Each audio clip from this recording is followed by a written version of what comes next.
Welcome to the Sustainable CT Actions and Impact Preview for August 2022. Brought to you in part by our good friends at the Hampshire Foundation. Remember, the Hampshire Foundation focuses on funding organizations that are accelerating action on climate change, and we are oh so glad they do. The application deadline for the 2022 fall certification cycle is quickly approaching. Yes, it is. Tuesday, August 23 at noon. We encourage municipalities to submit application materials early, if possible. And remember, answers to your questions are just an email away. info@sustainablect.org. August 23rd is also the deadline for this year's pilot program for Climate Leader designation. In the news, the Bethel Board of Selectmen has recently confirmed the Sustainable Bethel Commission, which is part of, why yes, the statewide Sustainable CT Initiative. Huzzah, Bethel! Connecticut Green Bank is having a summer update webinar to fill you in on all the programs and solutions for homes, buildings, and investments. Topics will include energy storage solutions, CPACE for your new construction, commercial solar options, green Liberty Notes, and more. August 3, noon to 1 p.m. For your edification, your enlightenment, and your entertainment too, it's The Impact, a Sustainable CT podcast. This month, we'll be chatting with our very own Mary Dickerson, Certification Manager Extraordinaire, and a really fun storyteller. We'll be talking about, you guessed it, certification to be sure, but we'll explore other interesting topics as well. Come along for the ride, won't you? Remember, The Impact is available August 15 at sustainablect.org and wherever you get your podcasts. State and local governments can explore a historic influx of federal funding to increase investments in retrofits for low and moderate income housing Thursday, August 4 at 2 p.m. You know, Sustainable CT and Actions and Impact, this very newsletter, and me speaking to you right now, is all made possible in part by the Connecticut Green Bank. That's right, the Connecticut Green Bank confronts climate change by increasing and accelerating the flow of private capital into markets that energize the green economy. Go green, Connecticut Green Bank. And if you want to know how you can make great things happen by becoming a Sustainable CT champion, drop us a line at supportus@sustainablect.org. You'll be glad you did.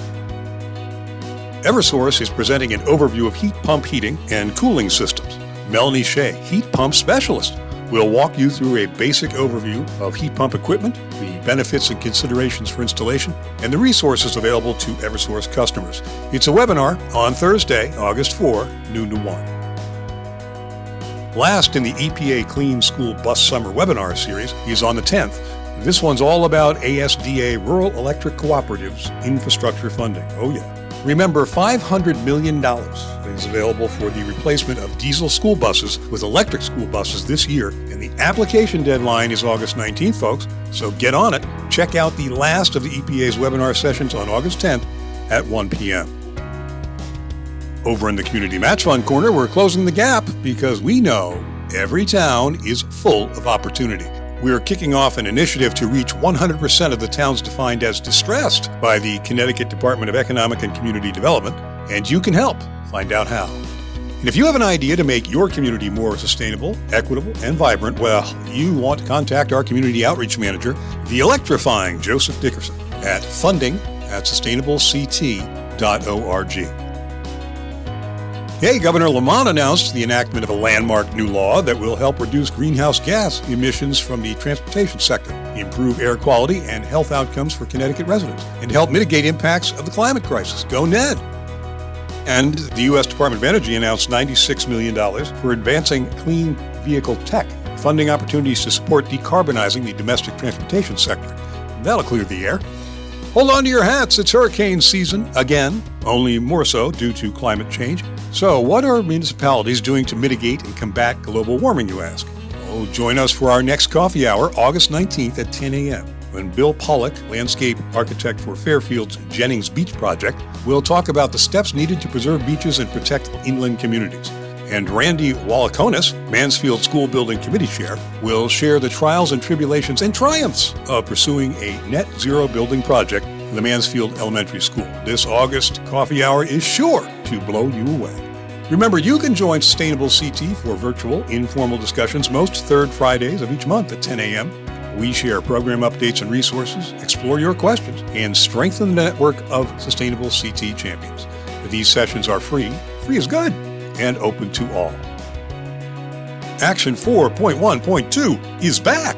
Along with the CT Visit website, CT Visit has been updated with a new look, and a town's ability to update information is back online.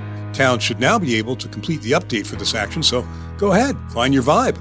And you can read all about it in this month's exciting edition of Actions and Impact, the official Sustainable CT newsletter, except no substitutes. Do yourself a favor and subscribe. And you can do that where we're always giving out good vibrations and excitations too, at sustainableCT.org.